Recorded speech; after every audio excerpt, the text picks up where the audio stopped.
Hey guys, and welcome to another episode of Woke by Accident podcast. It is a weekly chat about socially conscious topics impacting the culture. I'd like to extend my gratitude in you listening to this podcast. It means everything to me, and I hope it is clear that this subject matter is so important to me. I care about our people, our future, and making a positive change in this nation. This episode is powered by Poddex. Do you find it difficult to come up with content ideas for your podcast? Or perhaps you've gotten stuck during an interview with a guest where you just have nothing more to ask? Try Poddex today. Poddex is the best all-in-one podcast idea generation tool. You get everything from episode ideas to interesting conversation starters for interviews, engaging discussions for your live streams, and even social media content ideas. With this tool, you don't have to spend weeks trying to come up with content for an episode or unique questions for your guests. Just shuffle the cards, pick one at random, hit the record button, and get started. Now you can make better content, have more fun while you're at it, and get your viral moment. All with Poddex. Head over to poddex.com and use code C4C. Hey guys, and welcome to another episode of Woke by Accident podcast. Today we have a special guest, Aphiel Levi from the Forefront Radio. He's going to join us in an interesting conversation today about this documentary that I came across, produced by Tina Knowles, that takes a look at some of the stereotypes surrounding Black men.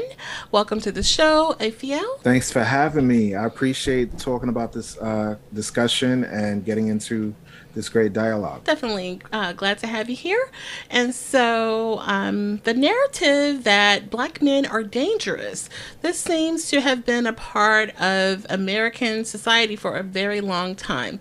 Now, this narrative is the subject of a new documentary, which is executive produced by Tina Knowles, who is Beyonce's mother. And this examines several myths and stereotypes which Black men face. And we talked about some of the stereotypes going back in history that is a part of our history, such as Sambo and the happy slave, or Sambo was like the happy slave, and Mammy, and Jim Crow, the savage, and things like that. And so this documentary takes a look at some of the stereotypes that Black men face today, such as Black men being dangerous, Black men being uneducated, Black men are unprofessional, Black men are absentee fathers. These are the myths and stereotypes that this, I believe it's 4 or 5 parts, and they're going to take a look at all of these different stereotypes and myths. So, and it's on Discovery Plus Network. I checked out the first episode after seeing a lot of buzz and chatter online today. Many are criticizing it actually for it focusing solely on the Black man and not focusing on the issues about the Black woman, for example, domestic violence and other matters.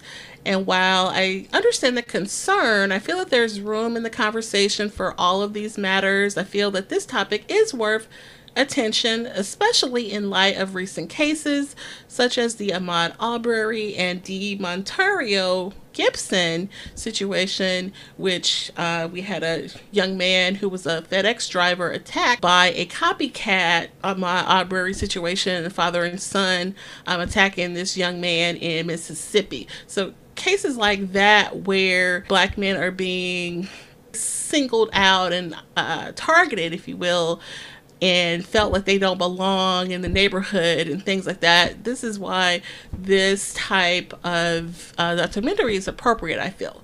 So I want to bring Levi into the conversation.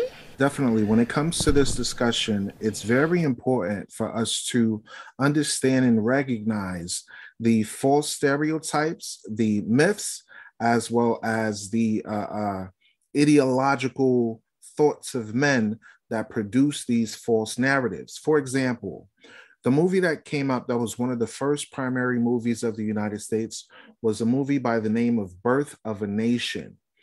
In this movie, it depicted a Black man as a savage, as a rapist, as a man that is sexually aggressive towards Caucasian women and inputting many stereotypical diatribes into the image of a Black man. Now, when we look at the history book known as the Bible, we as a nation of people were in high regard all throughout the earth. We were a nation of kings and priests. We have books in the Bible called kings. We have books in the Bible called judges. So for them now to enslave our people and denigrate us to a lower standard is uncouth, and it has to be eradicated off the face of the earth. When you look at the book of Psalms, chapter 94, the Most High says this: the Lord knoweth the thoughts of man, that they are vanity. The word vanity means something that is useless, something that is a lie, something that is propaganda. The thought that the Europeans placed into the minds of our people, and now even within our sisters, is that Black men are dangerous, is that Black men are uneducated, is that Black men are unprofessional, is that Black men don't take care of their kids. While this does exist in some small instances, that's not the norm. The majority of us as men honor our women by taking care of them as wives, honor our children, and provide for them as strong fathers. And they don't want us to rise up as a nation of people. They want to keep us psychologically, mentally, and physically destroyed to follow after these stereotypes. Just like they say, life imitates art. I know you heard that term before. Life imitates art. So God says in Psalms 94:16, who will rise up for me against the evildoers? Or who will stand up for me against the workers of iniquity? This documentary, although I haven't seen it as of yet, I commend the woman for at least trying to restore the image of our men in the proper light, to show that we do have professional men, CEOs, men that have degrees, men that have restored the image of the Black man throughout society as lawyers, as doctors, as entrepreneurs. You have successful surgeons such as Ben Carson. You have CEOs and entrepreneurs such as the Jay-Z's of the world, the George Foremans, Michael Jordans, the Robert Johnson, who created the Black Entertainment Television Network before it went into the foolishness of Viacom owning it. All these different people are taking the efforts, not to mention the Nigerian doctors, the Haitian doctors, the various other people in our diaspora, besides our African Americans, that help to produce great things on this earth. You got Robert Gordon, who was a former slave. He was born a slave in 1888, I believe he died, but he eventually purchased his own freedom and moved to Cincinnati. There, he bought a coal yard and ran it so successfully that he was able to overcome attempts by his competitors to drive him out of business. You have Annie Malone. 1957 was when she passed away. That's fairly recent, right? She's from Missouri, right? She was one of the first Black women to become a multi-millionaire, thanks to the businesses that she started at the beginning of the 20th century, including a hair product line and other cosmetic products. You have Lewis Temple, who was a former slave of Virginia, who worked as a blacksmith and used his skills and talent to invent several products, including an improved iron harpoon for the whaling industry. These names are just the tip of the iceberg when it comes to entrepreneurship as a whole. But some of the details of their lives suggest the hurdles they had to overcome to be successful, which brings me to this point. Think about this for a moment, Jen. A lot of times people don't understand that you can never rise above the status of your people, meaning what? If you're a billionaire, if you're a millionaire, if you're a thousandaire, if you're a person that's successful in the entertainment industry or science or tech, whatever image that the whole society views of your people is how they will perceive you. Prime example of that. You remember a couple of years ago when Oprah Winfrey traveled overseas and she went and shopped in a so-called exclusive European boutique, right? Yes. What ended up happening to her? Oh, from his store. And accused her of stealing or something. She was accused of something, or Yeah, they said, I don't want your nappy black head up in here. That's what they did. I don't care if you're a right. billionaire. I don't care if you're a CEO. I don't care if you're Oprah Winfrey. In my eyes, you're just a Negro. That's how Maybe, they get down. yeah, they must not have realized that that was Oprah or something. They So, and as a matter of fact, they don't care. To them, that's just a mama or Aunt Jemima, which is one of the stereotypes that we have to break. So one of our forefathers in the Maccabees, right, said this. He said, they said one to another. This is First Maccabees chapter 3, verse 43. They said one to another, let us restore the decayed estate of our people, of our people. The stereotypes in the American system and all throughout the world, it's not just on an individual basis, but as a people, as a race, we're looked down upon as the lowest scum of the earth. And we have to be the ones to put our own image out there. Like we read in Psalms 94:16, that says, who will rise up for me? Who will rise up for me against the wickedness and the vanity of thoughts that is perpetuated out throughout the earth. Now, when you look at television programming, television programming, it is run primarily by the European market. Majority of the movies, majority of the documentaries are all directed by these other nations. They need to stop controlling the narrative of how they perceive us. We have to be at the forefront, pun intended, of destroying and dismantling these racial stereotypes that have been established in American history. Now, I have a segment real quick by ferris.edu about Jim Crow that gives a description of the problem. And it says this: the racial stereotypes of early American history had a significant role in shaping attitudes towards African Americans. During the time, images of Sambo, images of Jim Crow, images of the savage or Mammy, Aunt Jemima, images of Sapphira, Jezebel are still powerful and still alive to this day. There was a movie by the name of Django where Samuel L. Jackson played the simple-minded, docile Black man that was colonized in the mind, that was Hellenized and assimilated to be the quote-unquote happy slave. That's the Sambo caricature that many white slave owners molded African-American males to be. There's a book by the name of the Willie Lynch letters, right? Which documents how they want to create the image of a Black man where he is emotionally and mentally weak, but physically strong, meaning able to work on the plantation like a mule, like a goat, like a cow, like any of these farm animals. That's what they want to perpetuate on our people, that Sambo image. But we have to dissolve this illusion that's on our people. Do you remember the analogy that Malcolm X had provided, right?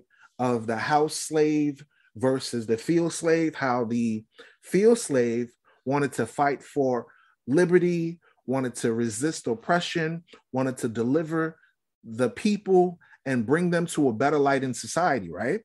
And then you had the opposite, the house slave or the house Negro that wanted to follow the traditions of their oppressor, the religion of their oppressor, the ideologies, the educational system, the sciences, and every aspect of society has been perpetuated on this type of stereotype. So now we have to be the ones to break this cycle. We have to be the ones to teach our people, look, let us restore the decayed estate of our people. We're the ones on the bottom of society, although we're the best at music, we're the best at singing, we're the best at sciences and vast inventions that the European nations stole from us. You see what I'm saying? yes, right.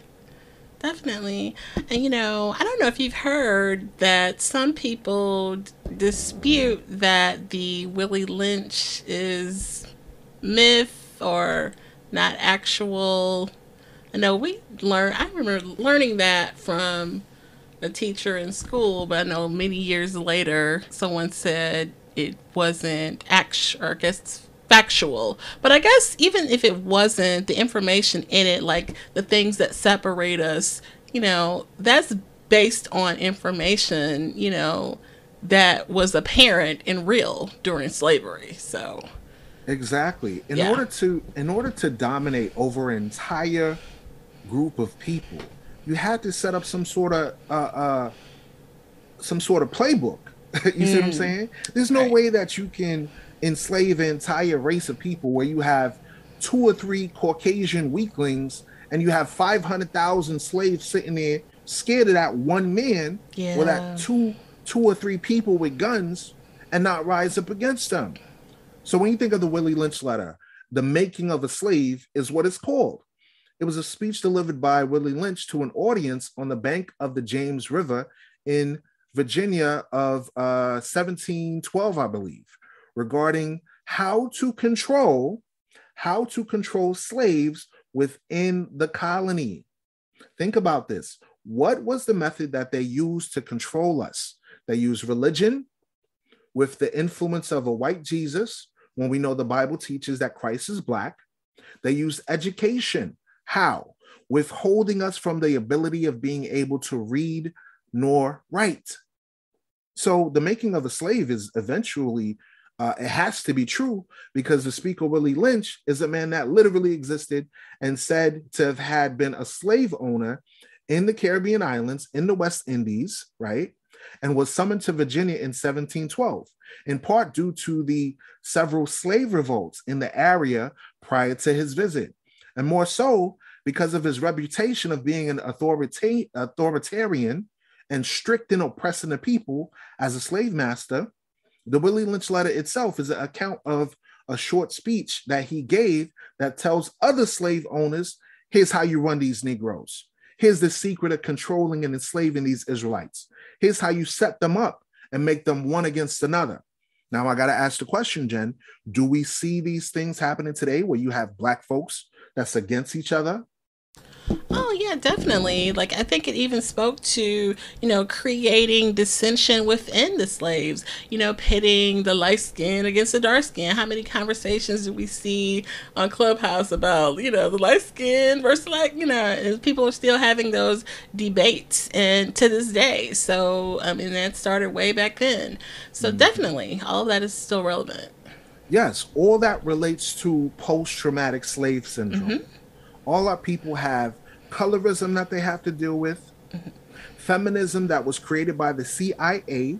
Gloria Steinem was a spook, a CIA agent set up to infiltrate the movements of the civil rights and manipulate our women against our men, which is now what we see today, where you have all these gender wars where people are fighting each other about who's a high value man versus who's a respectable woman. We have to fight against WAP culture now, where the stereotype of our woman being Jezebel or a bedwench is perpetuated through our own music. And now we got to fight against that. That's why when we read that scripture that says, who shall rise up against the wickedness? Who shall rise up for me? The Most High needs men and women that are solid, that understand history and will redirect our people back to being a people of greatness, a people of strength, a people of honor, a people of integrity, a people of righteousness that follows the law, statutes, and commandments of the Bible and faith in the Black Messiah. Yes, definitely want to break down the stereotypes as you mentioned before. And so we will look at one particular moment in Black history. You mentioned a lot there, especially happy that you mentioned the Annie Malone, who is from the great town of St. Louis, Missouri. And so we were very proud of that. She actually had an orphanage here and, cared for many children and had great history. I encourage everybody to look up Annie Malone and the great things that she did. Aside from her hair care business, the orphanage was a really great part of her legacy as well, which she is remembered for greatly in St. Louis, Missouri. But in this discussion, I did want to bring this particular moment in Black history up to this our conversation about this narrative about Black men being dangerous and this fear and targeted and so on. And so it is about the Scottsboro boys, and it happened back in March of 1931. And so a fight broke out on a Southern Railroad in Jackson County, Alabama, and the police arrested 9 Black youth, age ranging from 13 to 19, on a minor charge. When the deputies questioned 2 white women, Ruby Bates and Victoria Price, they accused the boys of raping them while they were aboard the train. So there were 9 teenagers: Charlie Weems, Ozzie Powell, Clarence Norris, Andrew and Leroy Wright, Olin Montgomery, Willie Roberson, Haywood Patterson, and Eugene Williams. They were transferred to the local county, Scottsboro, so that's where the Scottsboro boys comes from, to await trial.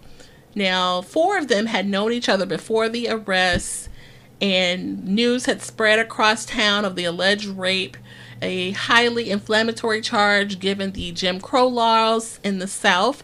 An angry white mob has surrounded the jail, leading the local sheriff to bring in the National Guard to prevent lynching from occurring. The trials and repeated retrials of the Scottsboro boys sparked an international uproar and produced 2 landmark U.S. Supreme Court verdicts. And even as the defendants were first forced to spend years battling the courts and enduring harsh conditions of the Alabama prison system. And so several trials and appeals occurred. And in 1932, in November of 1932, the U.S. Supreme Court ruled Powell versus Alabama. The Scottsboro defendants had been denied the right to counsel, which violated their right to due process under the 14th Amendment. And so the other piece was that the U.S. Supreme Court overturned the Alabama verdicts, setting an important precedent for enforcing the right of African Americans to adequate counsel. And so this is really huge because they did not get a fair trial, clearly. And so, several with the trials and the retrials and the appeals and such, the outcome ended up being, they had the 2 Supreme Court verdicts. And then finally, the one young man that outlived all of the others, Clarence Norris, he received a pardon from Governor George Wallace of Alabama in 1976, and he died later in 1989. So he received a pardon in 76, and then it wasn't until 2013 that the Alabama Board of Pardons and Parolees voted unanimously to issue a posthumous pardon to Patterson, Weems, and Andy Wright, bringing a long overdue end to one of the notorious most racial injustice in long history. And so I encourage people to look up this case. We did not learn about this in school. I know I did not. And, it just shows you when you don't know your rights, what can happen to you. It kind of reminds me of Central Park 5. Some of those young men, one of the young men didn't even know the other ones, and they're all being accused together and tried together and not getting proper counsel and things like that, and rights being violated and things like that. So I wanted to bring Levi back into the conversation, but it really, I wanted to pull this in with that whole narrative of Black men and that dangerous and so on. Definitely it's something to look into and discuss, because that whole stereotype, like we mentioned before, stems from the illusions that they put through the propaganda of that movie Birth of a Nation. Now, what's shocking to me is that these are not people that are in their 30s or 40s. These are children from ages 13 to 19. Those are kids. Those are little boys.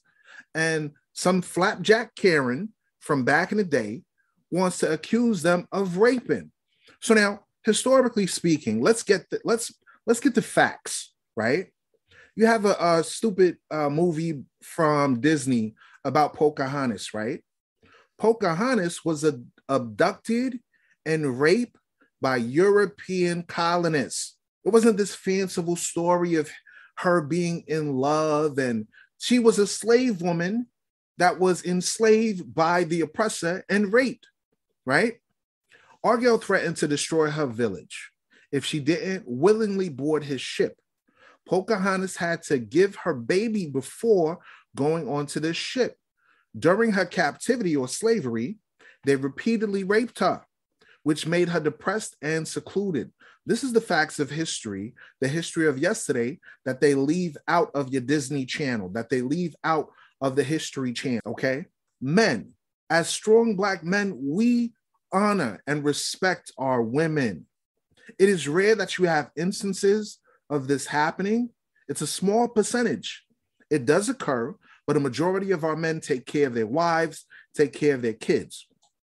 So now for this early Karen to accuse these young men of allegedly raping her, and then after the fact, they have to go through legal troubles and all these different things as children, shows that the deep pervasiveness of the stereotypical Black man being a quote unquote aggressor or a quote unquote sexual predator for little teenagers, barely teenagers, 13 to 19, right? Barely adults.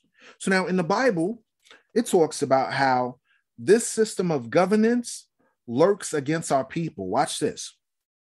Psalms chapter 10, verse 8. It's talking about the wicked and how the Lord looks upon what the wicked do to the righteous of the earth. It says this: He sitteth in the lurking places of the villages. In the secret places doth he murder the innocent. His eyes are privily set against the poor. Who's in more poverty than the so-called Black man and the Black woman here in America? Although we have so many people that are striving to be successful, those instances of the Jay-Z's and the Beyoncé's are few and far between. The majority of our people are either low class or middle class as far as their financial status. But we previously talked on different episodes on how we derive and we are the descendants of great people on the earth. We have ancestors such as King David, King Solomon, Black men that established our throne and had dominion over all the nations with great wisdom, with great honor. But now that we were enslaved and put at a lower state, the same people that oppress us now accuse us falsely. They put us through the new prison population, which is slavery in a nutshell, and they denigrate our image by still perpetuating the stereotypes that we're going through till this day. So let's touch on the 14th Amendment, because I recall you were stepping on that, right? How in November of 1932, the Supreme Court had ruled in favor of Powell versus Alabama, right? And they were denied their right to counsel, right? The 14th Amendment, right, was ratified in 1868, and it granted citizens to all persons born of naturalized and born within the United States, including our ancestors who were enslaved, to be guaranteed all citizens equal protection of the law. Equal protection of the law. So now, if the job of the police officer, who's the modern day slave catcher, is to protect and serve, they're not serving me a sandwich.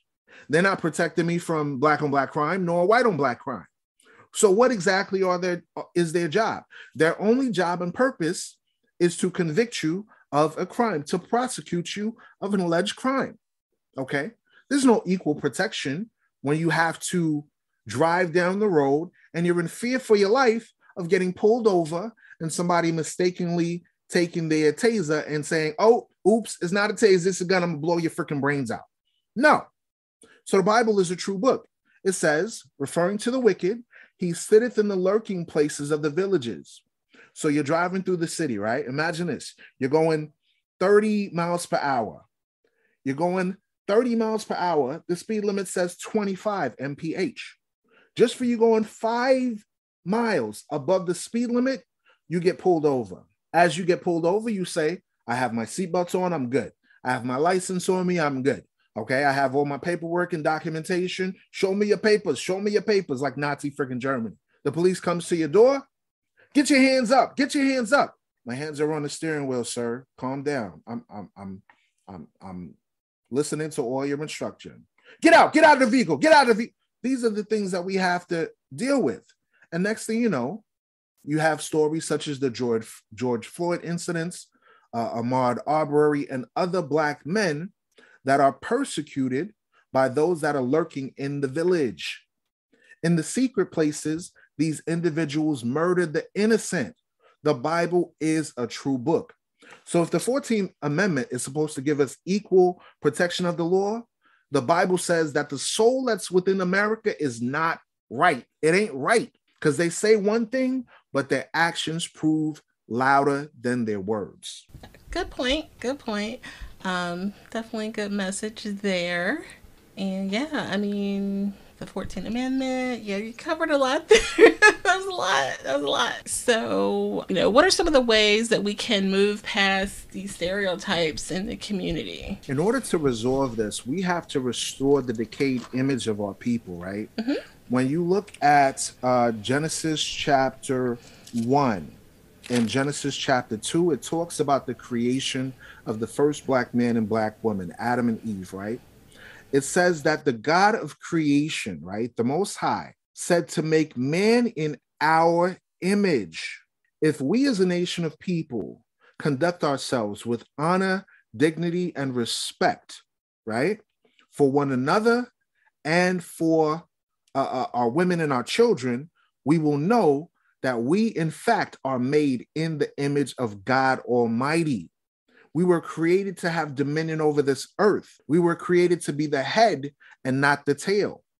So in order to overcome the wickedness of society, we must unite as a nation of people, put away your religious ideologies, put away your politics, the false education narratives of white supremacy, and remove the slave house Negro mentality within your mind.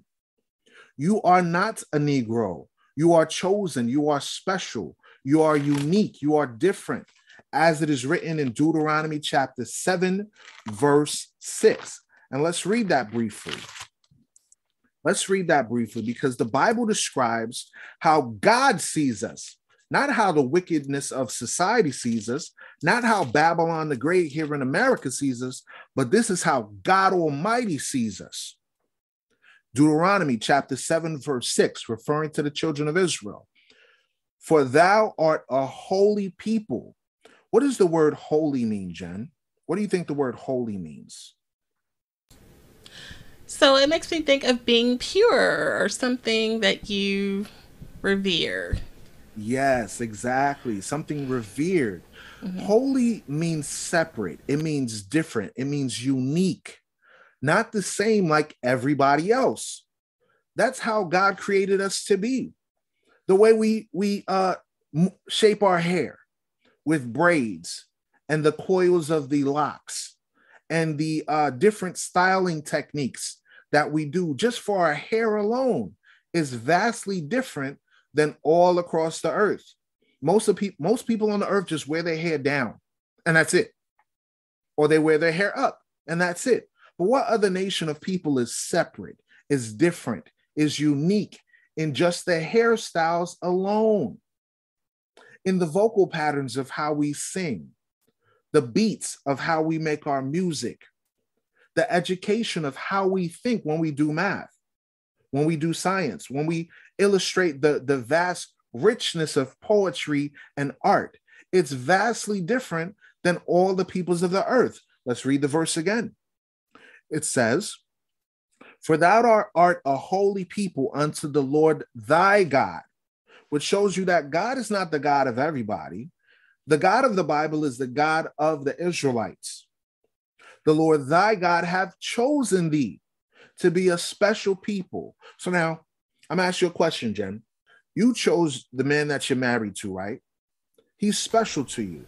Does that mean now that you love every person that's on the planet?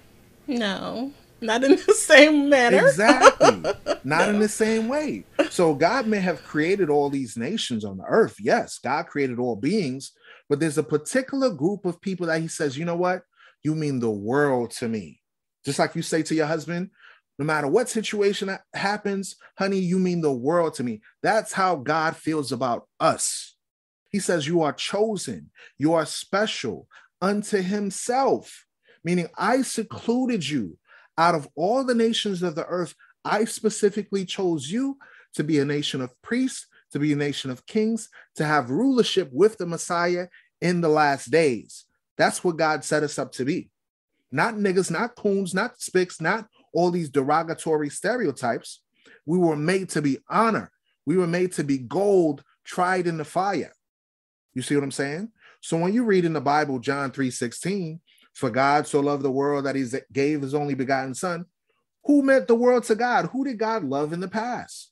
The children of Israel. That's you so-called blacks, Hispanics, Native Americans. Does that make sense? Yes, it does. You know? So as a solution, we have to see ourselves at a high regard. We do. Which is why I'm appreciative that this woman is, Beyonce's mother, is making this documentary and touching on that, right? Mm-hmm. Why the hell would I be concerned about domestic violence when that's just a small percentage of what's happening greater in the greater community? We have so much more things that are of much necessity to fix, as opposed to one segment of denigrating. Oh, black men, we can't look at them as honorable. No, they beat on women. No, that's not the case. If you actually look at websites like blackdemographics.org and other notable, reputable sources, you find that black men are one of the best fathers and best husbands on the earth, especially in our diaspora, compared to other segments of the population. So I'm appreciative that she is trying to make an effort to restore the image of men, and to unify ourselves. We have to see ourselves as different. Think about this. Why is it that when they say everybody's created equal, right, that we're all one people in America, why do black folk got to be on the bottom? I'm tired of being equal. I want to be the best. I want to excel. I want to be different. I want to be unique. And I see that within my people. I see it in the way we dress. I see that in the way we conduct ourselves as far as music, entertainment, sciences, and all the great things that we brought on the earth. Classical music, for example, when you read in the book of Psalms, it talks about King David playing the harp. Okay, that's a classical instrument. Playing the strings, right? That's a classical instrument. We created these things, and now the other nations have taken it for themselves and said, oh no, we are the inventors of class. No, you're not. Black folks created all of the great things. We are the salt of the earth.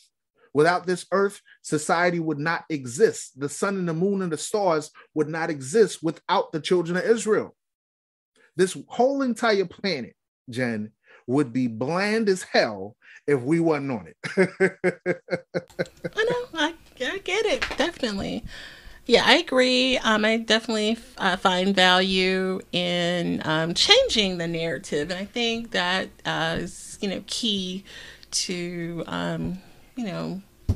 getting a different result and not seeing these same type of stereotypes being perpetuated down the line. If we, create productions like this, showing, look what we can do. Look who we are. So I love it. Definitely. Yeah. And think about this. The greatest man, the greatest black man to walk on this planet was Jesus the Christ, right? The Messiah, who is described in the Bible as having feet in comparison to fine brass. Brass is a derivative of brown, burned in a furnace. That's pure black. And having woolly coiled hair. Woolly hair is that of a sheep, right? That afro hair that is within the so-called Negro. If we weren't important as a people, why would they change his image to a stringy-haired, blonde-haired Renaissance image by Leonardo da Vinci in the 1400s. You could Google it. His name was Caesar Borgia. He was the son of Pope Alexander VI of Rome. And he was the image that Leonardo da Vinci used as the new image of Jesus the Christ. If we weren't important as a nation of people, why would they steal him and make him Caucasian to cause us to worship Caucasians if he wasn't important? So that shows you that the greatest man to walk upon the earth is described in the Bible as a black man. So if that's the case, what about his mama? What about his daddy? What about his people? You see what I'm saying? So we have to restore that image of the Son of God within ourselves. Great. Definitely. Anything else to add on this topic? I know we've been going in on this topic. This is a wonderful topic for me because as a so-called black man, I want to commend those that don't want to denigrate our image and lift us up to the high standard that we were meant to be. Oh, for sure. And, you know, in concluding this, I want to encourage the listeners as well to see themselves in a better light. Don't see yourself as the scum of the earth. This should be motivation. Mm-hmm. This should be motivation for you to see yourself as the image of God. Definitely. Yeah, I'm excited to dig into the rest of the documentary. I'll share that link with you so you can check it out, because I know I had to hunt for it to find it. Yeah, worth checking out. So, yeah, I appreciate you sharing that. And can you let us know how people can find the Forefront Radio? I'm appreciative of all the listeners and all the support. You can find the Forefront Radio on Spotify, iHeartRadio, as well as our YouTube page. I'm on Instagram as The Forefront Express, on Facebook as The Forefront Media. And always keep in mind that you will know the truth and the truth shall set you free. And also the truth does not fear investigation. All right. I heard that. Sounds great. Well, we appreciate having you, and thank you guys for listening. And there will be a visual version of this podcast, so check it out, guys. Thanks again. Take care. At this time, we're going to go ahead and conclude the episode. We greatly appreciate you listening. We invite you to follow us on social media. On Instagram, it is Woke by Accident Podcast. On Twitter, it is Woke by. On Facebook, it is Woke by Accident Podcast. We also have the new website up, www.wokebyaccident.net. Please check us out, and also follow us on all of your favorite streaming platforms, and please leave a review and share feedback. You can also reach out by Gmail, wokebyaccident@gmail.com. And every time you listen, we appreciate it so much. Thank you for listening, and take care.